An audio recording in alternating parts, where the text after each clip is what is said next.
guys, welcome back to another Minecraft Survival Mode. So kung malalaman nyo guys, ito na yung pinaka-episode 3 natin. And then kung hindi ka pa nakasubscribe or bago ka pa lang, syempre i-click mo na yung subscribe all button dyan para lagi kang updated sa tuwing mag-upload ako ng video. So ano pang hinihintay natin? Let's start! So ngayong episode, ang pinaka-point natin ay magmimina pa rin naman tayo ng diamonds kasi yung ating chestplate ay kung makikita nyo nga lang, iron pa lang. And then kailangan natin ng pa-full diamonds yan para pag lumaban tayo dun sa mga ibang mga mobs ay madadalian na tayo. Pero sa ngayon ay gagawa muna tayo ng ladder kasi kailangan ko nang gumawa ng ladder gawang yung hinuhukay natin doon palalim na ng palalim, which is kung malalaman nyo anong previous episode or kung mapapansin nyo, palalim na ng palalim. Kaya ngayon, kailangan natin gumawa ng ladder, which is ito, kunin natin, ayan. And then, lalagay natin yan doon sa sinasabi ko nga malalim na minina ko. And yun. So, yan, gagawa lang ulit tayo ng mas marami, which is tatanggalin ko lang lahat yung mga stick na iba, na parte, which is ayan. So, yan, gagawa lang tayo. And then, ang nagawa natin ladder ay 21. So, punta na siguro tayo. Wait lang, dito muna. Ayan. So, punta na tayo sa pinakababa para malagay na itong ladder dun sa hinuhukay natin yung sobrang lalim. Oh my goodness, nakakadulot ko guys. Bigla-bigla naman sumulpot yung zombie sa natin sa mine area natin. Ano ba naman yan?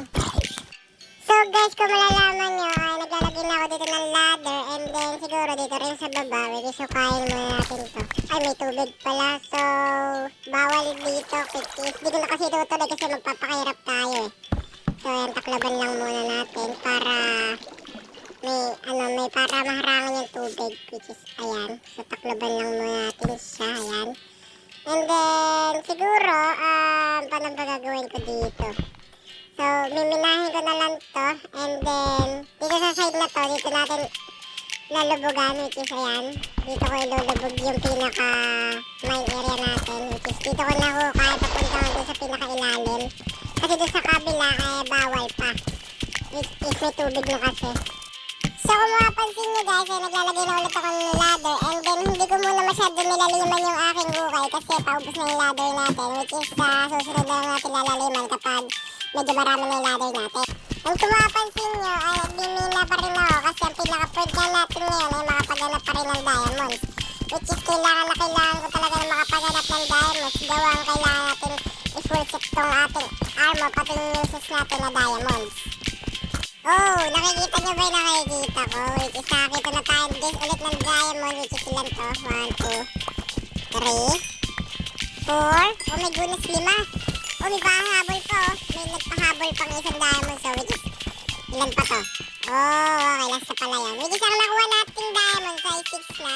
And then, kailangan pa natin ng maraming diamond kasi kailangan ko nga mapa-full set na yung aking armor, which is yung ating uses din para madali na tayo makipaglaban sa mob.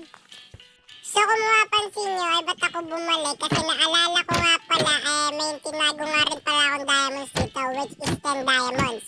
So hanapin natin siya kung saan ito tinago, dito ba? Hindi dito, hindi wala din yung diamond dito wala. Ayun! Which is yung nakuha natin lahat ng diamond ay 16 diamonds na. And then ngayon, ang tulog muna tayo kasi gabi na pala, ano ba naman yan? So ngayon, ang kailangan natin ay makapag full set na diamonds. And then hindi ko alam kung kakalikutin ko na ba yung diamonds kasi kulang pa tayo. Pero sa ngayon, hindi ko talaga alam kung paano kung pwede kung ayos na yung 16 sa full set at yung uses ko eh. And then kung makikita nyo, may diamonds armor na nga tayo. Kung makikita nyo na pala yung previous episode. So, iniisip ko lang guys kung ano yung mga dadalhin ko dito. Kasi, feeling ko kasi guys, tawag dito, kulang pa yung 16 diamonds para makapagbuo ng full uses. Pati mga armor ko, full armor ko. Which is yung full body ko, diamonds. Which is kulang pa tayong 16 na. Kaya kailangan mo natin siguro mag-mina ulit. Para makapag full armor na tayo, pati full uses. So ngayon guys, kung mapansin nyo, hindi tayo pumunta sa mine area natin. Kasi ngayon, ang gagawin natin ay magpuputol tayo ng puno para makagawa tayo ng wood. Which is, kaya tayo gagawa ng wood para makagawa tayo ng stick. Para yung diamonds ay magamit na natin sa ating mga mga uses or iba pang kagamitan yan. Oh my goodness, nakakagulat guys, biglang may nag-spawn Enderman. Kailangan di tayo sa kanya tumingin kasi pag tumingin tayo sa kanya, atakihin tayo. Pero anyways, yan kung nakikita nyo, ay nagpuputol na ako ng puno, which is para makagawa nga ng wood, then ng stick, at para magamit na rin natin yung diamonds. So sana naman ay wala na yung Enderman kasi delikado talaga pagdating ng Enderman, talagang makakatay ka nun. Mahirap pa naman din patay nun, lagi nagka-teleport. So anyways, yan, magpuputol lang ulit tayo ng puno, which is kahit ano ng puno dito kasi kahit ano naman puno makakagawa ng stick, kahit makaibab man ng kulay yung puno na yan. Basta makagawa tayo ng stick.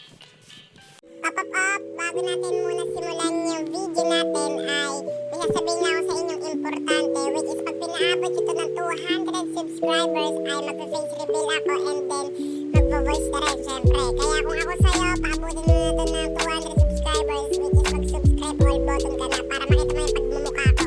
So balik na tayo sa video, let's go! So kung mapansin nyo guys, ay babalik na tayo sa ating base kasi yung nakuha nating kahoy ay mahigit 18 na. And then ayos na yan kasi ang gagawin lang naman natin sa kahoy ay maging stick. Para yung diamonds ay magalaw na natin, which is para makrap na natin lahat ng uses natin, pati yung armor natin na sa diamond. Which is para makrap na natin gamit yung diamond.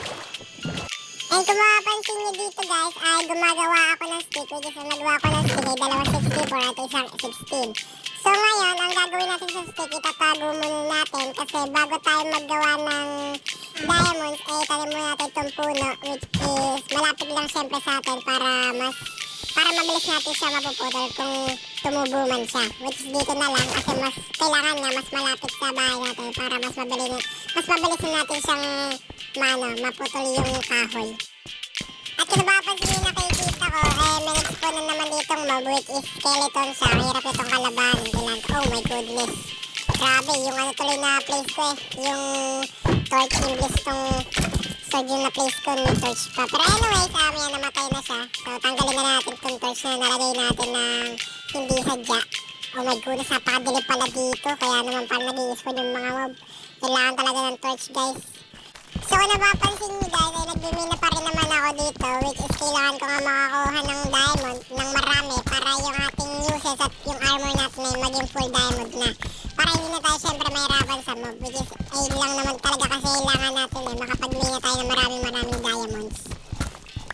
At kung mapapansin nyo naman dito guys, ay nakakita ulit tayo ng diamond. And then kung malalaman nyo, ilang oras talaga ako nagmimina dito, which is mga isang oras na ata or isang oras kalahati, ganun. Basta ang tagal ko yung nagbimina and then nakakita ulit tayo ng diamonds dito. Ayan, kung makikita nyo. Sinuswerte ka nga naman talaga. And then yung nakuha natin diamonds doon ay mahigit 8 diamonds, which is ayos na rin kasi medyo malaki na rin yan para sa akin. Pero anyways, ngayon, babalik ulit tayo sa ating pinaka-base para, tawag dito, para, yung ating diamonds ay ma-full, yung ating mga uses, pati yung ating, ating mga armor ay maging full diamonds na. Pero sa ngayon, kailangan ko ng shield baka kasi mamaya ay may mag-spawn na naman ng mga mob, which is mahirap na pag skeleton lalo yung makakaharap mo. Diba naman yan? So kung mapansin nyo, tinatabi ko ulit yung aking mga ginamit kanina, pero pati syempre yung diamonds kasi mamaya natin gamitin yung diamonds, which is may gagawin akong maganda ngayon kasi kailangan natin ngayon pumatay ng spider para makuha natin yung isapot nila. Kasi ngayon gagawa tayo ng yung panungkit sa tubig, which is yun. Ngayon yung gagawin natin ngayon para pag kailangan natin ng salmon, makakuha tayo. At kung mapapansin nyo guys, pwede na tayo gumawa ng ating panungkit, which is para makahuli tayo ng salmon. And then ngayon, gagawin na natin siya para mapanungkit na tayo ng salmon, which is ayan na, which is ang pangalan niya ay fishing rod. Yun, yun pala yung pangalan niya, diba naman yan, panungkit ako ng panungkit, fishing rod naman pala siya, diba naman yan. So kung mapapansin nyo guys, iba yung nakuha natin, which is hindi siya salmon. Ata to guys, ang tawag dito, ito yung zombie na isda na kapag hinuli mo, ayun yung mahuli mo, which is parang yung korte niya, pang zombie, parang kahit na siya, lasag-lasag na yung balat ng isda, buhay pa rin siya, which is yung nakuha ko. Pero sa ngayon, ulit tayo, sana makakuha tayo ng ilang salmon, kasi yun talaga kailangan ko, para para may pagkain tayo. So kung mapapansin nyo guys, nakakuha na tayong salmon kaso isa lang. Pero ayos na yun kasi baka mamaya marami naman pati tayong guys madami pa naman tayong food because may chicken pa naman tayo. And then yung zombie na isda, kung mapapansin nyo, ba't ko siya niluto kasi sayang din kung hindi natin siya kakainin. Lutuin na natin guys para kahit pa paano may pagkain tayo, diba? At kung mapapansin nyo guys, apat na salamin yung nakuha natin sa kakapish natin kanina, which is ayan, maalala kung makikita nyo. And then ngayon, iluluto na natin yan para may pagkain na tayo sa next episode. So dito ko muna guys tatapos yung episode 3 natin sa survival mode. And then, abangan yung episode 4 kung kailan kayo i-upload. And then, para syempre lagi kang updated, click yung subscribe all button dyan para lagi kang update sa mga video. So, ganito lang, paalam.